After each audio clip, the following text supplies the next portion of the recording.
What if I told you that AEW and WWE fans came together for a common cause and it blew up in their damn faces because the internet keeps telling me Chris Jericho is a bad person who needs to retire and must be canceled at once. And when Twitter cancels somebody, that's when you know they're really wrong, because no group on any platform on this planet is more level-headed and reasonable than the internet wrestling community on Twitter. Despite being a babyface in a mentorship role, wrestling fans turned on Chris Jericho. They booed him vociferously in live arenas despite him being booked as a good guy alongside Hook. They chanted, "Please retire," a chant that is the first cousin of Go Away Heat. Fans had enough of Chris Jericho and were more than ready to boo him out of AEW, just like Cody. And look how that worked out for him. Little did these fickle fans know that they didn't stand a chance. And if you're a Chris Jericho hater who wants him gone, neither do you. Today, we're going to talk about how Chris Jericho has used legitimate heel heat to reinvent himself all over again and is now basically treating the rabid wrestling fan base like a domesticated pit bull by making them roll over so he can rub on their bellies. Because at this point, he's basically toying with y'all niggas. Subscribe in Swahili. Before we go any further, I understand that a vocal minority of fans are accusing Chris Jericho of a Me Too situation. I don't know if it's true, and nothing of substance has come out to make me think it is. Everybody is innocent until proven guilty in the court of pro wrestling bits because I'm an adult. Moving on, Chris Jericho might mess around and win Gimmick of the Year for his Learning Tree adaptation. And it's a true adaptation. This is some real 4D chess Jericho is playing because he's responding to "Please retire" chants by surviving and adapting. But he's surviving and adapting by playing an out-of-touch pro wrestling boomer who just won't go away. And I swear to God, it's getting over. Both of Jericho's new Learning Tree t-shirts have become best sellers for the month. By the way, AEW merch is horrible. Like, seriously, the Young Bucks and pro wrestling tees played a huge part in the DIY rise of BTE. But what happened? Shut up, bitch. That's the t-shirt? But what, are you gonna wear this to a library? Nick Wayne's mom? That's the shirt? Who's this for? Does Mama Wayne wear this on field trips as Nick's chaperone? Tony Storm is one of the biggest stars in AEW, but you'd never know it by this chin, tits, shoe t-shirt. Yes, that is a great catchphrase, but a horrible t-shirt. The only person who should be wearing this is Wrestling Otaku because it almost perfectly describes him, except it should say double chin tits shoe because one shoe is all he can afford these days. Having said that, Chris Jericho's merch is actually pretty fire. It's simple and what the fuck? What the fuck? Why does that look like the Pro Wrestling Bits logo? No wonder this is the only AEW merch that looks good because they're ripping us off. Ooh, I'm calling my African lawyers. Omari, sue these niggas. In addition to Jericho moving merch for his new gimmick, you can see his act connecting with every passing week. Fans and live attendants are waving. Jericho's boomer one-liners are getting bigger pops every week, and it's only a matter of time before "thanks guys" becomes a sing-along catchphrase. Jericho's leaning into all the criticisms of being past his prime and overexposed in every way, shape, and form. He even ditched his tights and now wears trunks so he could show off his shape and form. Jericho is riling people up and needling fans by turning all of his biggest criticisms into puns and allegories. Some people hate Chris Jericho because every young star he works with gets buried.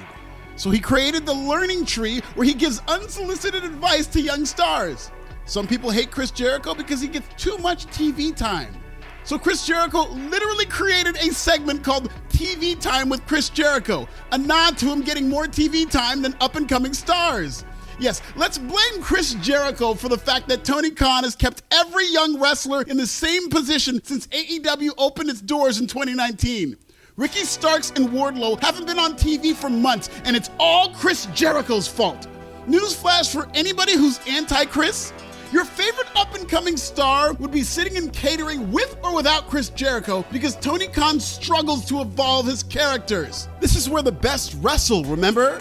Not where the best entertain and evolve. That's silly. Some people hate Chris Jericho because he's 53 years old and needs to wear a t-shirt. So he wore less clothes and switched to trunks. Most wrestlers get insecure when fans body shame him. Jericho's inviting it. His body doesn't even look that bad for 53 paws. Wrestling Otaku is half his age and twice as big, with his double chin shoes and titties hanging out. By the way, I have confirmed that Wrestling Otaku technically can say the N-word because he's half racist. Anyway, point is, Jericho is in his bag right now. This man is such a diabolical troll, I wouldn't put it past him to be like, do you guys like women's wrestling? Me too! Say what you will about Chris Jericho, but this character is exactly what AEW needs right now.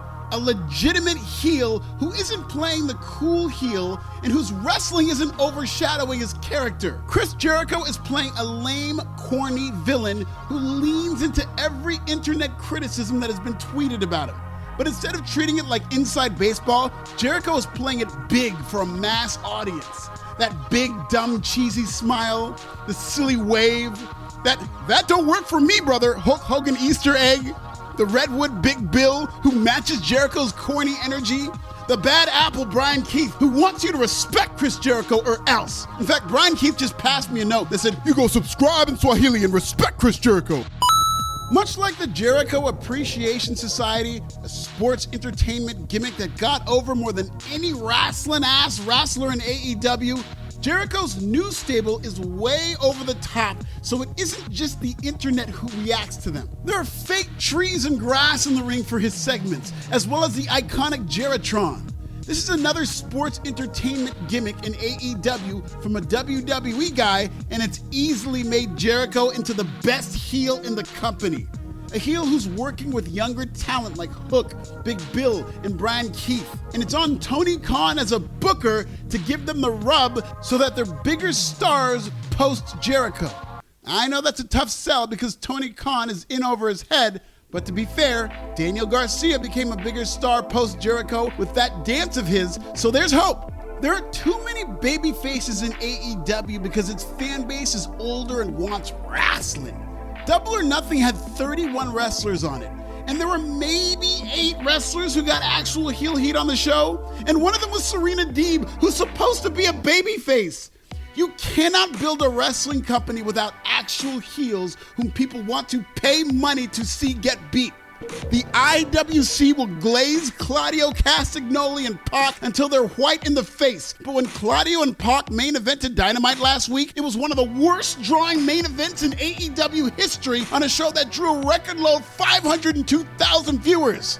No, you don't want wrestling. Not without some entertainment, and Chris Jericho as the Learning Tree is highly entertaining. Even when Chris Jericho posts videos on Twitter, he does the boomer pause where he'll wait for an excruciatingly long time before he begins talking, like how your uncle is when he posts on the Facebook.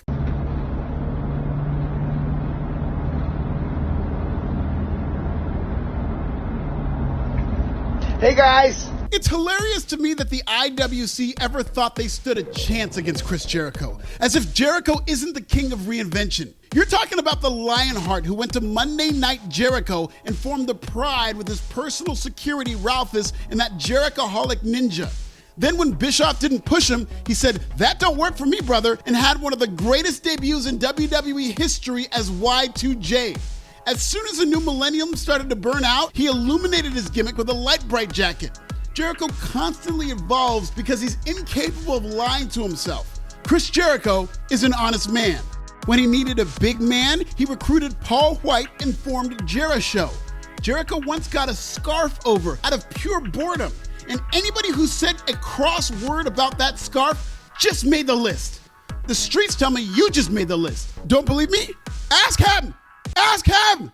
Chris Jericho pretty much jerked the curtain at WrestleMania 33, and that didn't work for him, brother, so he left the territory and became the alpha to Kenny's Omega, the Painmaker to the Rainmaker. When AEW opened its doors, he was the first world champion as Le Champion and celebrated with a little bit of the bubbly. In fact, the man created an actual champagne line, and you couldn't drink it unless you were in his inner circle, or unless you appreciated him. Chris Jericho won a whole ROH world title in these streets, but he wasn't just any ROH champion, he was the Ocho. All of these references got over, and motherfuckers still haven't learned their lessons enough to know that the Learning Tree's gonna get over too? There's a term for people who don't think the learning tree gimmick will get over, and that's filthy, dirty, disgusting, brutal, bottom-feeding trash bag hoes. Respectfully. Check out this video about why Ricochet should stay far away from AEW and subscribe. Will Chris Jericho get over as a learning tree? Yes. Are you a branch on the learning tree or a bad apple? Tell me in the comments!